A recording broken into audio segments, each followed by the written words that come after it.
So, I mean, the science is very clear, which is that, we have to cut emissions precipitously, immediately. Beginning immediately, we have to reduce, global emissions by 50 to 70% over the next couple of decades, essentially. And that is an enormous task. So, how are we going to do that? There's all sorts of other problems with society, but the thing about climate change is that the time frame is so compressed that it requires that we deal with emissions, we deal with climate mitigation, minimum, so as to buy time to deal with all sorts of other problems. To deal with climate change isn't to deal with everything else. It's not to reconcile civilization's relationship to natural systems, but it is a necessary prerequisite for continuing other struggles. If we continue with business as usual and just escalating emissions, there is, according to science, a very real risk of non-linear, abrupt climate change kicking in. What science now realizes about the climate system is that there's a lag between cause and effect, that the cause of global warming, the buildup of greenhouse gas emissions, and then the effect, the trapping of heat and the change in the climate system that comes from that, there's a disconnect between those two. So the causes can build up and then the effects lag and then kick in all at once rather than kicking in or coming in slowly at the same time as greenhouse gas emissions increase, heat increases, the climate system slowly becomes stranger and stranger. The real risk is that the climate system starts to unravel at a non-linear rate very quickly, and that's why we have to be very serious about reducing emissions as soon as possible, and that means that it's unfortunately this society and these institutions that have to do that. But the good news is there's plenty of money, we have the technology, we just don't have the political will to make the changes, to fundamentally change some of the key social relations in the society. And the most important thing that has to happen is this one sector of American business, the fossil fuel industry, the most powerful industry in world history, has to be euthanized. It has to be put out of existence. And honestly, I don't see any institution strong enough to do that other than government, the U.S. government in general, combination of states around the world. The fossil fuel industry cannot be convinced to put itself out of business. It has to be put out of business by other forces. So my work now is on the fossil fuel divestment campaigns that have really, stormed the country and now the world. And, when Bill McKibben wrote his article in Rolling Stone, what was so amazing about his message was that it articulated, really what the problem was. Certainly the problem is carbon pollution, but it's like, well, we've known about climate change, for decades. We've had the technology as well to really radically reduce carbon emissions. And Massachusetts versus EPA has empowered, a state agency to regulate this pollutant. So what gives? And, there's plenty of money, and plenty of money to be made in this sector. So what gives? And Bill McKibben's article, it named the problem. It named the fossil fuel industry as being the thing that was, standing between the people and the people's desire for action on climate change and the necessary action.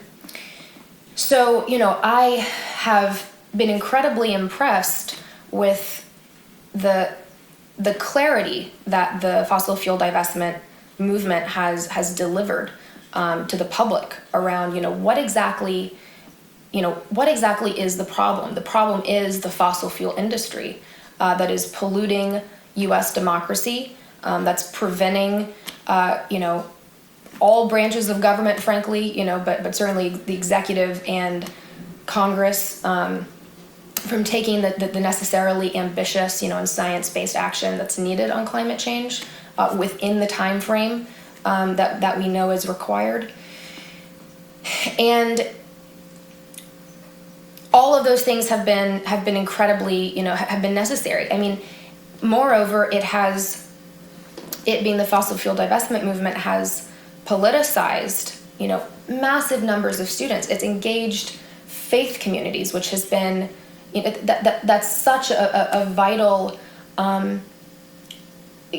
part of our nation's fabric that really does need to get behind climate action. And the fossil fuel divestment movement has engaged them, and it's engaged philanthropy, it's engaged, civil society writ large, and it's given people something really immediate to do. Drop your stocks in fossil fuel companies. And all of those things are incredibly important, and I think that, we need to now start thinking about how we deploy the power we've built, the moral power we've built, the sort of moral clarity that we've built, how we deploy that to again begin, targeting state actors and state institutions. Because corporate campaigns can do, a lot of good. And that's been, demonstrated especially over the past 20 years. And in the environmental sector, we've seen organizations like, the Rainforest Action Network does this so well. Greenpeace does this really well. Incredibly incisive and targeted corporate campaigns that really deliver material benefits pretty quickly. Unfortunately, for a problem like climate change, individual corporate campaigns don't get at what is fundamentally a collective, truly global problem of carbon pollution. For that problem, we need broad regulatory action. And we need the United States to lead. We need the United States to lead international climate action, and that means dealing with the problem of carbon pollution. Adaptation is really important as well, but I do not think that the climate movement should cede that mitigation is no longer on the table. I'm sort of too too hard-headed to cede that. The science is not good and it's getting worse. Well, I think there's definitely been progress since the crash. There's been progress in the last 4 years.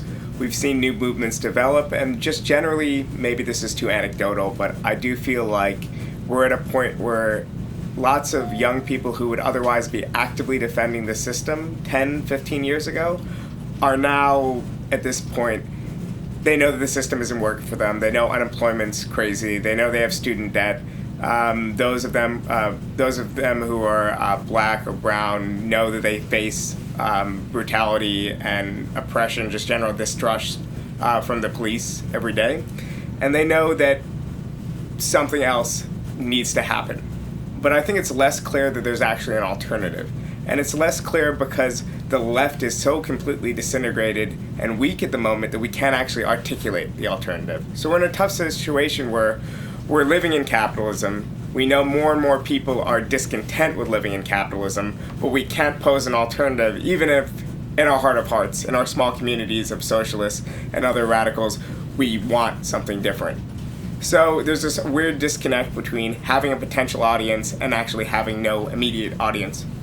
And I think that for the left, we need to actually think about the movements that are emerging, even in a flawed, uneven way. We need to think about what happened with the Occupy movement. We need to think about the new movements against police brutality. And I think that we need to think less about creating movements of socialists on a completely different basis. We shouldn't think about creating movements on the basis of an abstract program with the mentality, if you build it, they will come.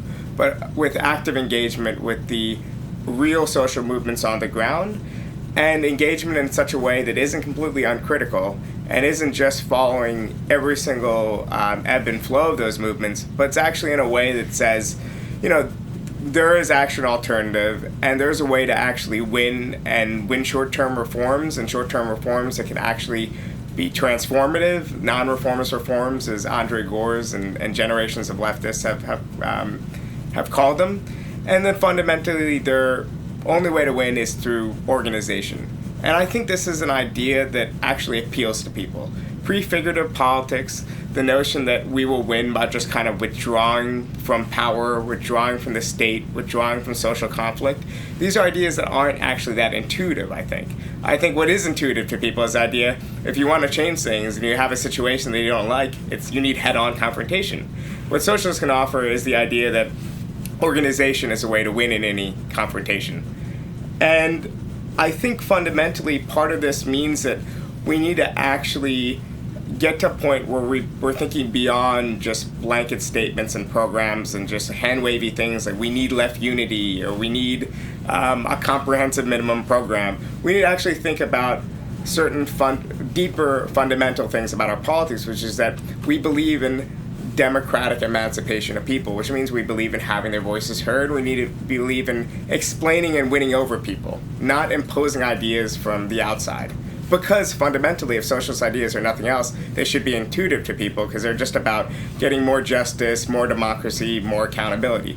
So I look to Chokwe Lumumba's sadly a short-lived administration in Jackson, Mississippi. And I think about something like a fairly regressive tax that they implemented on to fund infrastructural improvements. Jackson, when I went there, the taps ran brown. The infrastructure in the city was a total mess. But they had this left-wing administration that was recently elected with the backing of the Malcolm X grassroots movements and other progressive, radical black social movements. And they had to deal with, a concrete problem, but they had to deal with it in a way that was socialist. So how do you implement a fairly regressive flat tax in a way that's progressive? Well, you just explain to people, here's our situation, here's why we're not getting help from the state because they're hostile to our politics, and here's why we need your support in order to implement this tax. So you had a situation where you had working class people canvassing their neighbors in order to support a tax that in the short term will make their lives harder. To me, that's actual politics. It's about honesty and it's about building mass support. It's not about just the program you're pursuing in the abstract.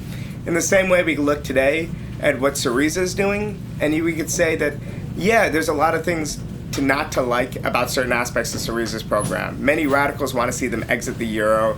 Many radicals want to see them adopt more comprehensive statements on what worker ownership would look like, foster cooperatives, do lots of things that Syriza, except for maybe their left platform within the party, isn't actually making much of a priority. But what they are doing is they are renegotiating the euro. They are implementing a basic left reformist platform, and they're doing so with popular support. And we have to avoid the trap of saying, well, Syriza is not doing exactly what we want them to do, and they only have 37% of the population supporting them. We should just wait until we have more power to take our opportunity to take power. But that just opens the door to the right. Chokwe Lumumba and his Malcolm X grassroots movement, if they didn't implement this tax to fund Jackson's infrastructure, it would have been done at the state level by Mississippi Republicans. It would have been done at the local level by neoliberal Democrats. It would have been done in a way that actually hurt ordinary people. But instead, we're able to actually deal with state power and all its contradictions and messiness as open leftists on the principles of transparency and democracy and actually make a difference. And I think these little micro examples can be a sign to people that the horizon that we need to be fighting for, and that's the reason why we're building movements to begin with, as protest movements to challenge the state, is that we honestly, in the long run, want state power, and we think we could actually do good things with it. We think we make life and society better and more democratic and just more happy with it. And I think that's where we are politically. We need to figure out a way to get from that lofty there, from our very, very weak and fragmented here. But what we have on our side is that we have, I think, the potential for clarity and common sense, and actually just pushing to people, you don't like how your life is, you don't like the situation now, here's actually a vision of a better sort of government, a better sort of society, and here's a realistic path to get there. Non-reformist reforms and other slow reforms that not only make your life better in the day-to-day, but actually will fundamentally change the balance of power in the future. This is Kali Akuno with Cooperation Jackson, here to give some contextualization to the struggle for state power that the climate justice movement must take on. I want to put our struggle in a little bit of context and to give you an example of what this struggle looks like here in the state of Mississippi. In my hand, I have House Bill number 490. This was just introduced in the beginning of this legislative session here in the state of Mississippi. And what this bill is an act to prohibit the state of Mississippi and all political subdivisions of the state from adopting or implementing the creed, doctrine, principle, or any tenet of the United States Rio Declaration on Environment and the Statement of Principles for Sustainable Development, known as Agenda 21, or any other international law contravening the Constitution of the United States or the Constitution of the state of Mississippi. This is a bill basically saying that we are committed to our extractive industries. We are committed to polluting the earth. We are committing ourselves as a state entity to short-term gains. And this is something that's been introduced just within the last month and a half into the state legislature. This puts in some context of what type of reactionary forces we are confronting and how they are very clear on how the state should be used and can be used to advance their agenda. Now, we have to be clear on who our enemies are and what their interests are, how they employ the state to execute their strategies, and how they use elections, they use these House bills and other types of measures on a tactical basis to advance their strategy. And we have to be keen and conscious and dedicated and focused enough as a left to also do the same, despite the many limitations we understand that the state has, particularly the United States government, which is very reactionary, very contractually focused. But we have to give it some due attention because it's the state that really kind of sets the boundaries and the confines of the struggle in many regards. And that doesn't mean we have to be limited to the state or limit our focus there, but we would be doing ourselves a grave disservice to ignore the power of the state and its impact on our daily lives and its impact on the climate. You know, one of the things that I think some of the several other speakers probably will mention, the biggest user of oil in particular on the planet is the United States government in the form of the United States military. And so you have to look at and consider a lot of the oil policies and extractive policies, who they're aimed to protect, and one of them being the security industries. But the main and principal enemy is really all of the different factors and forces of capital that are tied to the extractive industries, particularly the petrochemical industry, and how they're aligned with reactionary forces throughout the society, those who support the military, those who support the police, those who support prisons, and how they're related to these extractive industries and securing cheap labor both within the United States and around the world. And increasingly, the religious right, particularly the Christian right, which is trying to make sure that science can't be used to ascertain facts around how human activity in the form particularly of all the carbon emissions and other type of dangerous emissions, how they have rapidly changed the climate and brought climate change to a present reality, not something that we're facing in the future, but something that's here with us right now. And you know, what we really want to bring to bear is that our challenge for state power on the left can be fruitful if it's really focused, if it's really centered, if it's really grounded in some mass movements. And what we've been able to accomplish in the span of, I would say, really about 10 years here in Jackson, Mississippi, is taking a social movement anchored in the People's Assembly and the Malcolm X grassroots movement, and more increasingly in Cooperation Jackson, and giving a voice to a radical agenda to really deal with climate change on a local level. One of the things that we are committed to is making Jackson a zero waste city. This is one of the principal things in our climate justice agenda that we ran on with the People's Platform, that was embedded in the Jackson-Cush Plan, and that was central to the administration of Chokwe Lumumba and his election to the mayoralship of Jackson in 2013.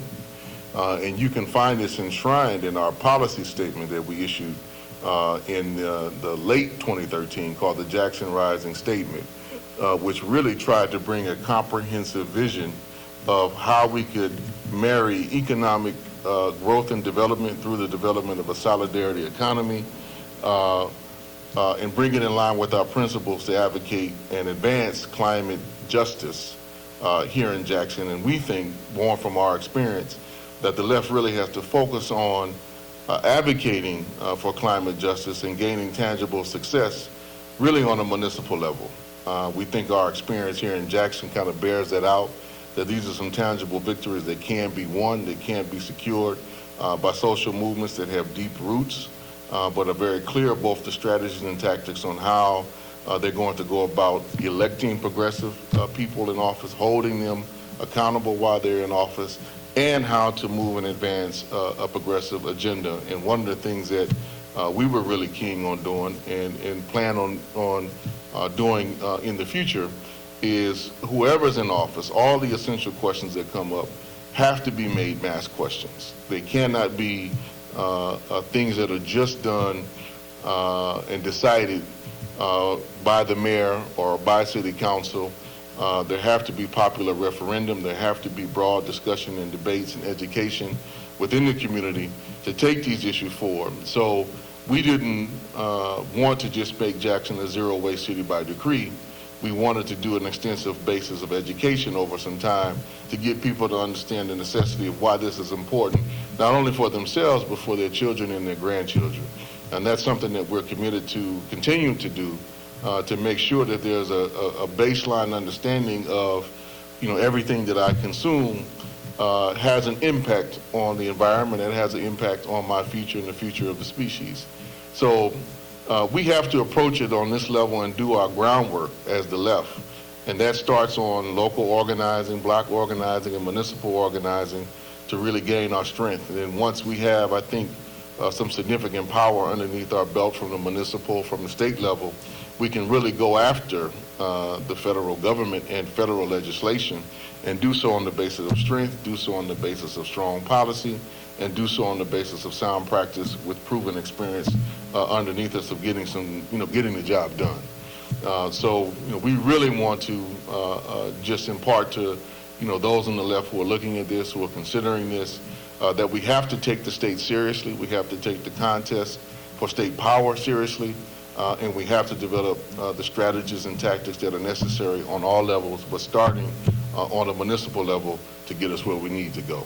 And we have a very little time to do it, so we have to get serious about doing it everywhere. The U.S. left doesn't have, in my opinion, doesn't have a very clear position on the state. Actually has a very problematic relationship to the state intellectually. We've developed a critique of government and the state because the U.S. government has so much blood on its hands, because it is such a problematic institution. But we, in developing this critique over the last generation or so, it seems to me that the American left has stopped thinking about all of the important things that government can do. And it seems to me that a socialist project has to have a thinking and a rethinking of the state as part of it, if not at the heart of it. And also in the process of merely criticizing and not thinking about the state and turn towards what the folks at Jacobin have called anarcho-liberalism, the left has unconsciously, unintentionally absorbed a lot of the nostrums of the right. And the right maintains that government is not part of the solution, it's only part of the problem, that government is always inefficient, that government is bad for capitalism. And regardless of how you feel about capitalism, that's actually not true at all. Capitalism is highly dependent on the public sector, on government, and on the state. Not only in crises such as the financial crisis of 2007, 2008, when the state came to the rescue and bailed out the financial system, but even in everyday operation, the capitalist economy is highly dependent on that 1/3 of all economic activity, which is the public sector, the roads, education, the training of the workforce, the regular subsidies to production and transportation.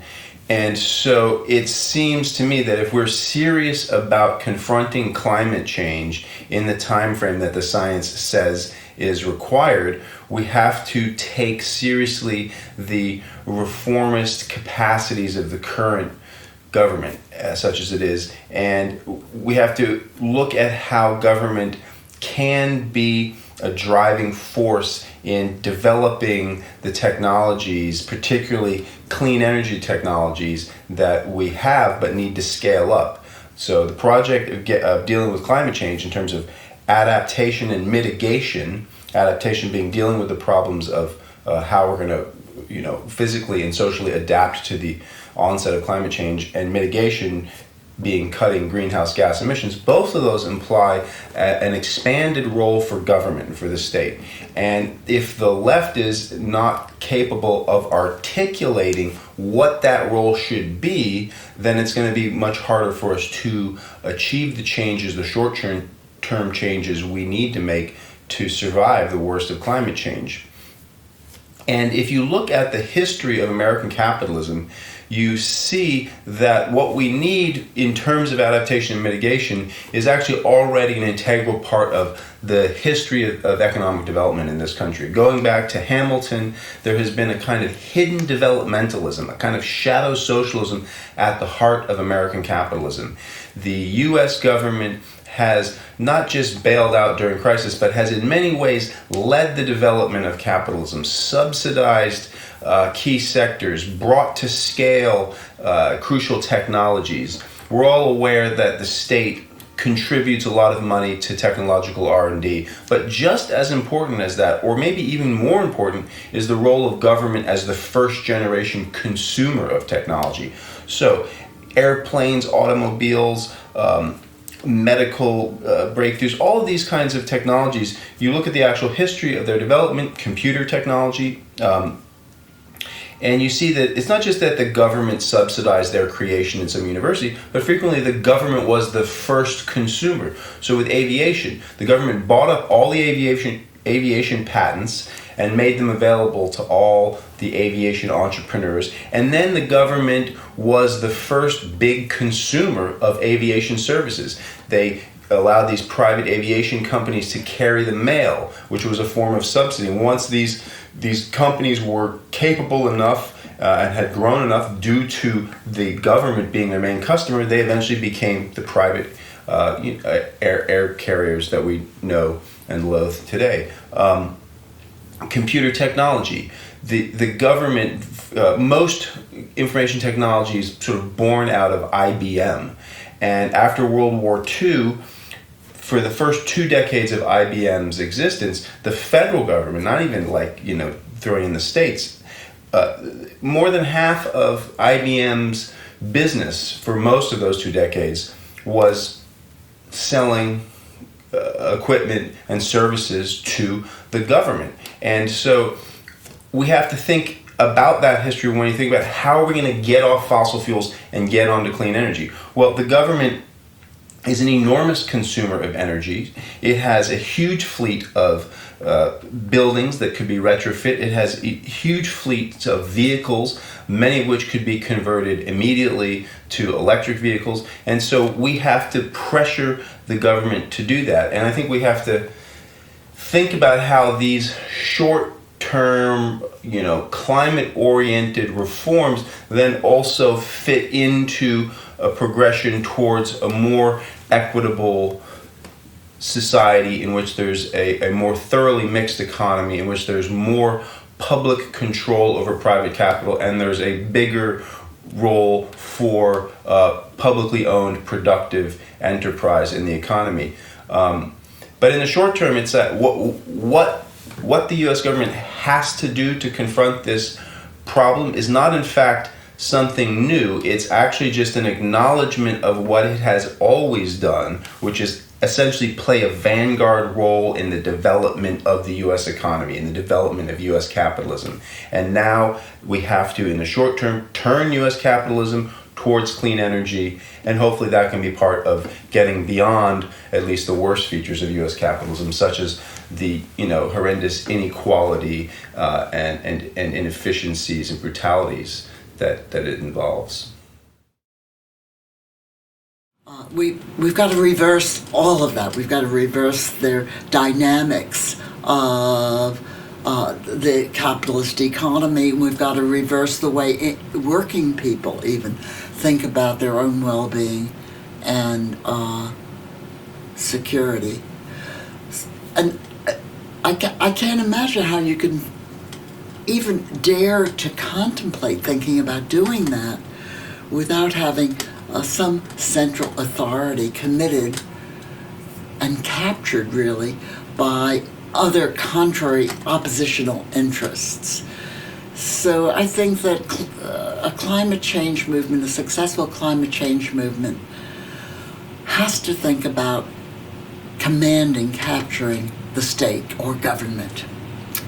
Because government has the legal authority and the formidable resources that make it imaginable that we could curb capitalist actors. Well, how do we, a kind of oppositional movement, and even in some ways a utopian movement, reverse growth, really? Reverse the confidence in growth that has characterized our society? That's utopian. How do we imagine having that kind of impact? And the fact of the matter is that I think social movements have, from time to time in American history and in world history, including European history, have had that kind of commanding impact, have been able to capture the state and reverse the directions of state policy. And when are they able to do that?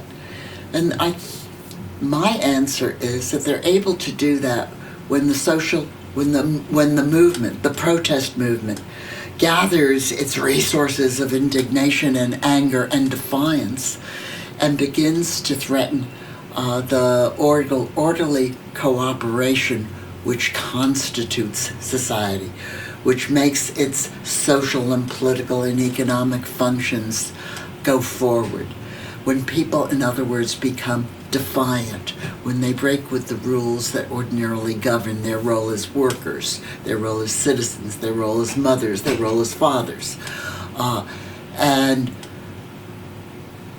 the impact of these periods of mass defiance, which have occurred periodically in American history, the impact of these periods of mass defiance on government are not felt directly. They are felt through the electoral representative system. Now, the electoral representative system might be conceived of really as part of the state. It is, at the very least, a kind of intermediary institution between the state or government and society. And it is the impact of mass defiance, mass disruption on electoral politics, which the state depends upon, the electoral representative state depends upon, to maintain control of the system of government. It's the impact of movements on electoral politics, which in a way registers the force of the movement and its ability to change the policy preferences of state officials. Now, that has happened. It happened in the years building up to the Civil War and during the Civil War and immediately after the Civil War. The abolitionists managed to create the internal rupture and defiance. They managed to spur the outrage and the rebellion of the South to an extent as to shatter electoral alignments in the United States and make possible a new polity and a new policy to make possible what historians call the new birth of freedom, not only the emancipation of the slaves, but the writing of the 13th, 14th, and 15th Amendment, and some additional reforms that followed, and which, to be sure, were not fully realized. They were, in a way, chipped away, bargained away, but they did make a big difference in American political history. And you can say the same thing about the impact of the labor movement. The labor movement didn't have an impact, particularly in the 1930s. It didn't have an impact either through rhetoric or persuasion or through programs and platforms. It had an impact because it was a movement of a mass strike movement. The insignia of labor power is the mass strike. And it was the mass strike that gave labor what leverage it had in the 1930s, which transformed the United States, gave us half a century of what is sometimes thought about as the great sort of equalization, the golden age of the New Deal. Workers got unions, their wages went up, the earnings of working class families went up, we got programs that protected the poor, that provided low-cost housing, and that protected the old and the sick and the disabled. It was a transformed society, and those transformations actually lasted, well, they're still have some effect on our society, but they were basically not challenged for 50 years.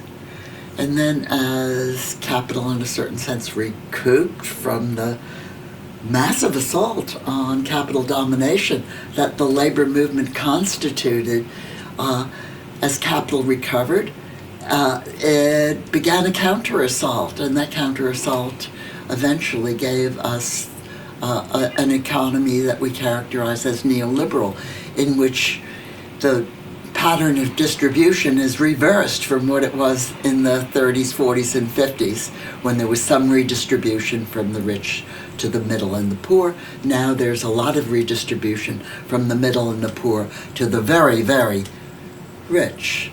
And at the same time, not only is there this huge economic problem of extreme inequality and the economic instability that extreme inequality brings with it, but it also has brought to the surface the enormous problem, the enormous threat of climate change, and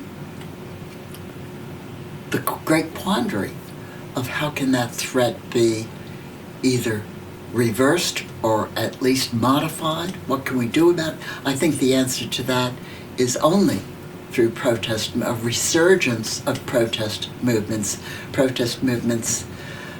that manage to summon the same resources of defiance and disruption that earlier protest movements have. And to do this also through the medium of electoral politics, because that's what's there. That's what's there. After all, the Greek protesters, who for 5 or 6 years now have been in the streets, and I admire those people. The Greek protesters are now on the edge of a kind of victory in Greece. They have challenged the Troika, the domination of the financial sector, the international financial sector of the Greek economy. They have won an election, and their electoral agents, or the people who will be their electoral agents for a time at least, nothing is forever, are going to control the Greek government. And there's the prospect that the same process will unfold in Spain with Podemos, and even something like this will happen in Germany with the rise of Die Linke, the left party in Germany. So, it's not a happy time. It's not a moment to go skipping through the fields and gathering daisies. It's a very threatening and insecure period in our history. But I think what prospects we have of solving our problems and preserving at least our opportunities to build a better society in the future lies with social movements